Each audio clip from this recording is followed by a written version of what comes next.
दो जादुई राजकुमारियों के आंसू। एक बार की बात है, एक राज्य में राजा सूर्यसेन के घर दो जुड़वा राजकुमारियों का जन्म हुआ। बड़ी राजकुमारी का नाम राजा ने रूपेंजल रखा और छोटी का सिंड्रेला। जिस दिन उसका नामकरण था, उस दिन महल में एक परी आई और उसने दोनों प्यारी राजकुमारी को एक वरदान दिया। मेरा आशीर्वाद है कि आप दुनिया की सबसे खूबसूरत राजकुमारी बने और मैं आपको ये वरदान दे रही हूँ कि जब भी आप रोएंगी, आपके आंसू हीरे बन जाएंगे। इतना बोलकर परी वहाँ से चली जाती है। दोनों राजकुमारियों को राजा और रानी ने बहुत ही लाड प्यार से पाला था। जब वो दोनों बड़ी हुई तो दोनों और भी ज्यादा खूबसूरत दिखने लगी, लेकिन दोनों राजकुमारी का स्वभाव एक दूसरे से बिल्कुल अलग था। सिंड्रेला बहुत ही नेक और दयालु राजकुमारी थी, वहीं रूपेंजल एक घमंडी राजकुमारी थी। वो हमेशा नौकरों पर गुस्सा करती रहती थी।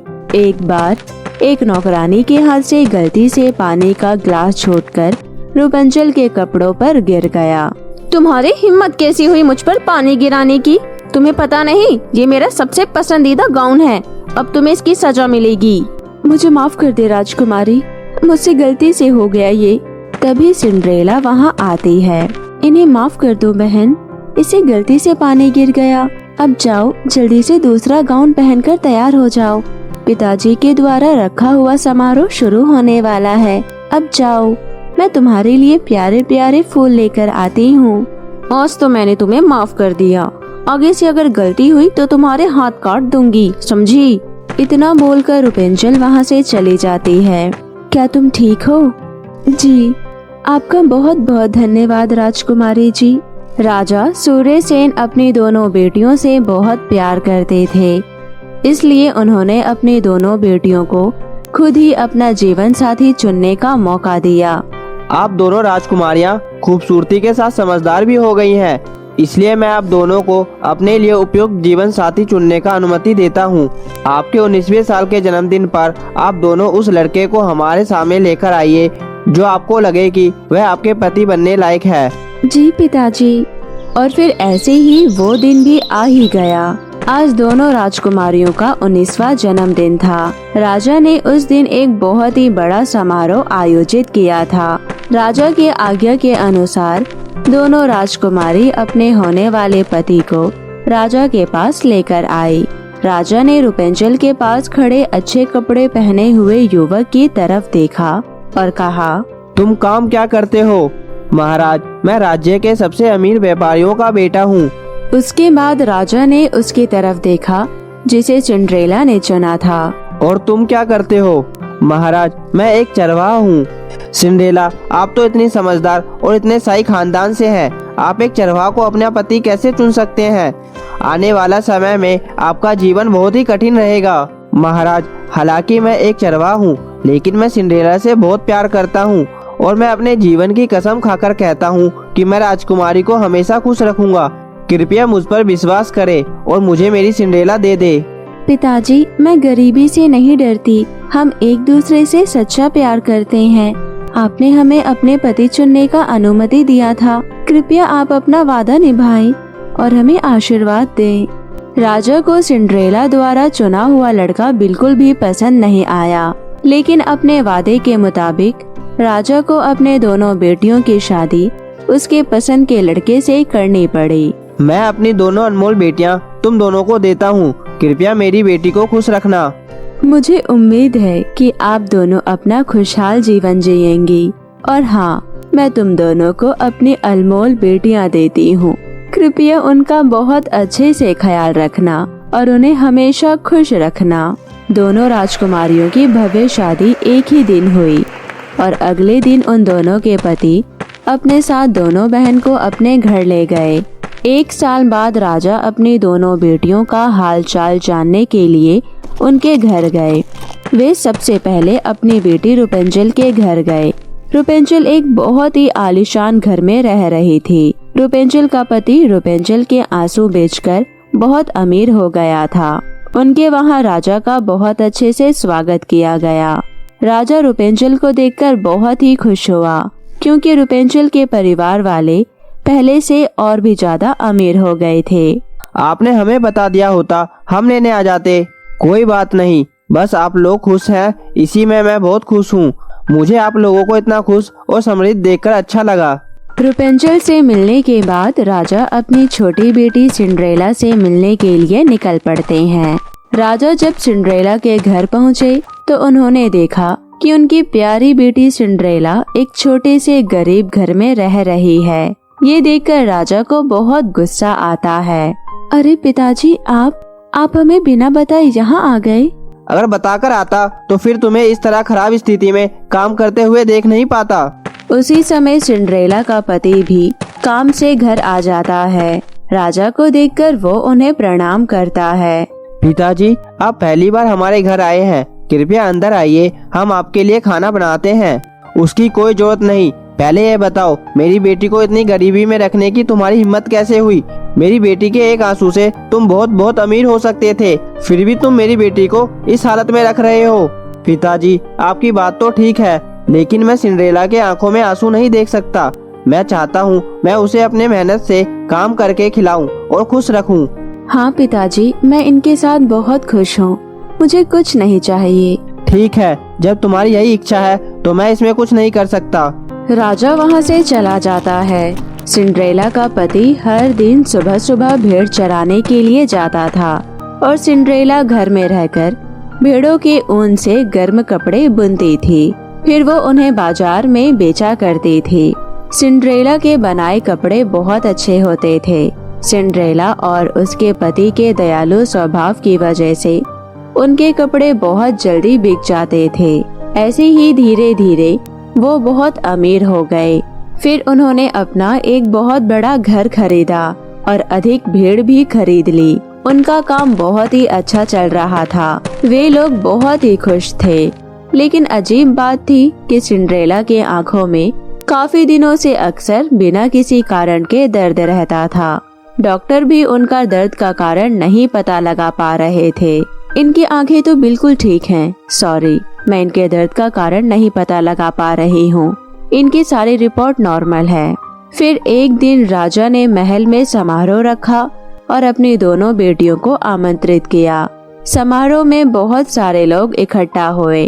रुपेंजल के पति ने राजा को ढेर सारा खजाना दिया। पिताजी और माँ, यह आपका उपहार है।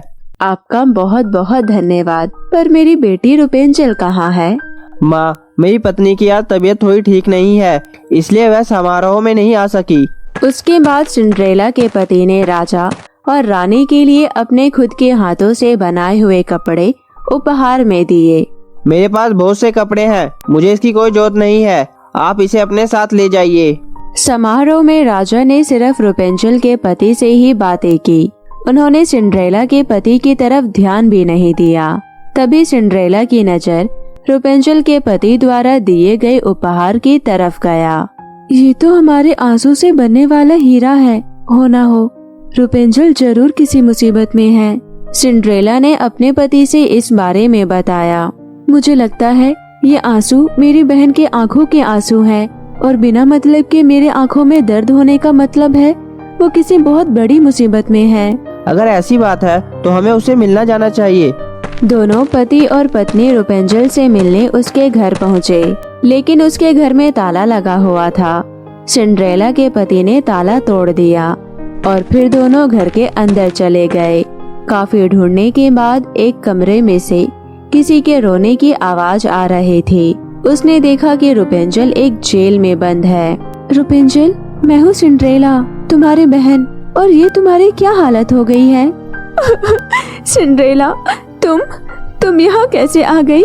जल्दी यहाँ से चले जाओ, अगर मेरे पति ने तुम्हें देख लिया तो तुम भी खतरे में पड़ जाओगी। तुम चिंता मत करो बहन, तुम्हारा पति पिताजी के साथ समारोह में है। तुम मुझे ये बताओ, तुम्हारी ये हालत किसने की और ये तुम्हारी आंखों को क्या हुआ? आज से 2 साल पहले मेरे ससुर का निधन हो गया और फिर मुझे पता चला मेरा पति कोई काम धंधा नहीं करता है। वो तो दिन भर अपने दोस्तों के साथ आवारागर्दी करता है, जुआ खेलता है। और एक दिन वो अपनी सारी संपत्ति जुए में हार गया। जब मैंने उन्हें इन सब के लिए पूछा तो उन्हें खुद के किए पर बहुत ही ज्यादा पछतावा हुआ और उन्होंने मुझसे कहा, मुझे माफ कर दो सिंड्रेला, मैं सुधर गया हूँ। प्लीज तुम मेरी मदद करो, मैं अपना सब कुछ सही करना चाहता हूँ।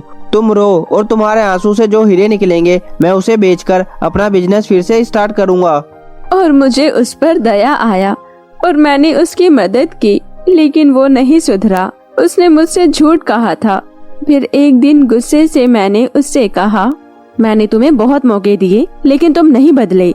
मैं तुम्हें यहाँ अब ये बताने आई हूँ कि मैं अब तुम्हारे साथ यहाँ एक पल भी नहीं रहूंगी। मैं महल अपने पिताजी के पास जा रही हूँ। उसने जब ये सुना तो गुस्से से लाल हो गया और उसने मुझे धक्का देकर नीचे जमीन पर गिरा दिया। मेरी मर्जी के बिना तुम अपने पिता से क्या किसी से भी नहीं मिल सकती। मुझे काम करना बिल्कुल पसंद नहीं है। मैं तो तुम्हारे आंसू बेचकर बिना कमाए ही पूरी जिंदगी ऐसे ही बिता सकता हूँ। फिर मुझे काम करने का क्या जरूरत। और फिर उसने मुझे जेल में बंद कर दिया। अगर मैं उसको हीरा ना दूं तो वो मुझे खाना भी नहीं देता है। मुझे अब ठीक से दिखाई भी नहीं देता क्योंकि मैं काफी सालों से रो ही रही हूँ। तुम घबराओ मत रुपेंजल, अब मैं आ गई हूँ। उस दुष्ट को उसके की सजा जरूर मिलेगी। तुम चलो मेरे साथ। और फिर सिंड्रेला और उसका पति दोनों मिलकर रुपेंजल को अपने साथ समारोह में ले आते हैं। जब वो लोग सभा में पहुँचे उस वक्त भी रुपेंजल का पति इन सब चीजों से अनजान राजा के साथ मीठी मीठी बातें करने में मस्त था। उसने जैसे ही रुपेंजल को देखा तो वो डर गया। सिंड्रेला ने अपने पिता से रुपेंजल के साथ जो हुआ सारी बातें बताई। ये सुनकर राजा गुस्से से आग बबूला हो गया। तुम्हारी हिम्मत कैसे हुई मेरी बेटी के साथ ऐसा करने की? पहरेदारों, फांसी के दिन तक इसे जेल में डाल दो। पहरेदार उसे वहाँ से ले जाते हैं। हर कोई रुपेंजल की ये हालत को देखकर दुखी था क्योंकि वो अब सही से देख नहीं पा रही थी। मेरी प्यारी बहन, काश मैं तुम्हें देखने में मदद कर पाती। तभी वहाँ वही परी आती है जिसने बचपन में उन्हें वरदान दिया था।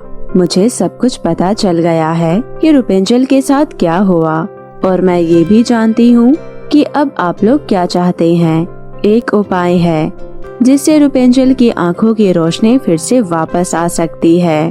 क्या वो कौन सा उपाय है? कृपया मुझे बताइए। सिंड्रेला, अगर तुम अपने आंसू से हीरे बनने वाला वरदान का त्याग कर दोगी तो रुपेंजल फिर से देखने लगेगी। मुझे मंजूर है। मैं बस अब ये चाहती हूँ कि रुपेंजल की आंखों की रोशनी वापस आ जाए। परी ने एक जादू किया और रुपेंजल की आंखों की रोशनी वापस आ गई। सभी बहुत ही खुश हुए। मुझे माफ कर दो मेरी प्यारी बेटियां। मुझे नहीं पता था कि सबसे बड़ी संपत्ति मेहनत और सच्चा प्यार होता है।